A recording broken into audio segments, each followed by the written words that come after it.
Morning Vestige. ನಾನು mister Mallikarjun Hiremath sir, ಸಿಂದಗಿಯಲ್ಲಿ ಒಂದು Vestige ground ಡೈರೆಕ್ಟರಾಗಿ work ಮಾಡ್ತಾಯಿದ್ದು. ಇಲ್ಲಿ ಒಂದು ಅದ್ಭುತವಾಗಿರ್ತಕ್ಕಂಥ ರಿಸಲ್ಟ್, ಒಂದು ಕ್ಯಾಪ್ಸಿಕಮ್ ಬೆಳೆ ಇದೆ. ಈ ಕ್ಯಾಪ್ಸಿಕಮ್ ಬೆಳೆಗೆ ರೈತರು ಯಾವ ಥರನಾದ ಪ್ರಾಡಕ್ಟನ್ನು ಬಳಸಿದ್ದಾರೆ ಅಂತಕ್ಕಂಥದ್ದನ್ನು ಅವ್ರ ಮುಖಾಂತರನೇ ಒಂದು ಸ್ವಲ್ಪ ಸಂದರ್ಶನ ಮಾಡೋಣ. ಸರ್, ನಿಮ್ಮ ಹೆಸರು ರೀ? ಮುತ್ತು ಪೂಜಾರಿ ಸರ್. ಸರ್, ಇದು ಕ್ಯಾಪ್ಸಿಕಮ್ ಬೆಳೆ ಎಷ್ಟೈತೆ ಸರ್ ನೆಲ? ಇದು 1 ಎಕರೆ ಅದ ರೀ. 1 ಎಕರೆ.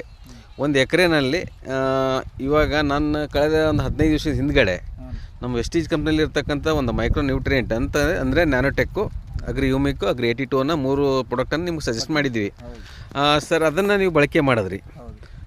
ನಾನು ಕೊಟ್ಟೋದ ನಂತರ ಒಂದು ವಾರದ ನಂತರ ನೀವು ಕೊಟ್ರಿ. ಏನೋ ಪ್ರಾಬ್ಲಮ್ ಆಗಿ ಒಂದು ವಾರ ಲೇಟಾಗಿ ಆಮೇಲೆ ಕೊಟ್ರಿ ಸರ್. ಕೊಟ್ಟ ನಂತರ ನಮ್ಮ 3 ಪ್ರಾಡಕ್ಟನ್ನು ನೀವು ಬಳಸಿರಿ. ಬಳಸಿದ ನಂತರ ನಿಮ್ಗೆ ರಿಸಲ್ಟ್ ಯಾವ ಥರನಾಗಿ ಬಂದ ಸರ್? ಈಗ ಚಲೋ ಬಂದ ಸರ್. ಏನು ಬದಲಾವಣೆ ಆಯ್ತು ಸರ್?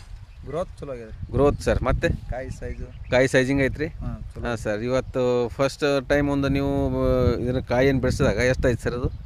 ಕಾಯಿ ಅಷ್ಟು ಇದು ಮಾಡಿಲ್ರಿ, ಆದ್ರೆ ಸೈಜ್ ಚಲೋ ಬಂತು. ಅಲ್ಲ ಸರ್, ಫಸ್ಟ್ ಟೈಮ್ ನೀವು ಬಿಡಿಸಿದಾಗ ಎಷ್ಟು ಬ್ಯಾಗ್ ಆಯ್ತು ಸರ್? ಫಸ್ಟ್ ಟೈಮ್ ಬಿಡಿಸಿದಾಗೆ ಒಂದು 27 ಆಗ್ಯಾವ್ರಿ. 2ನೇ ಟೈಮ್ ಬಿಡಿಸಿದಾಗ 138. ಫಸ್ಟ್ ಟೈಮ್ ಬಿಡಿಸಿದಾಗ 27 ಬ್ಯಾಗ್ ಅದು. ಸೆಕೆಂಡ್ ಟೈಮ್ ಬಿಡಿಸಿದಾಗ 138 ಬ್ಯಾಗ್ ರೀ ಸರ್. ಖುಷಿ ಆಗಿತ್ತು ರೀ? ಫುಲ್ ರೀ. ನಮ್ಮ ವೆಸ್ಟೀಜ್ ಪ್ರಾಡಕ್ಟ್ ಪವರ್ಫುಲ್ ಪ್ರಾಡಕ್ಟಲ್ಲಿ ಒಪ್ಕೋತೀರಿ? ರೈತರಿಗೆ ಹೇಳ್ತಿರಲ್ಲ? Okay sir, thank you. Wish you well.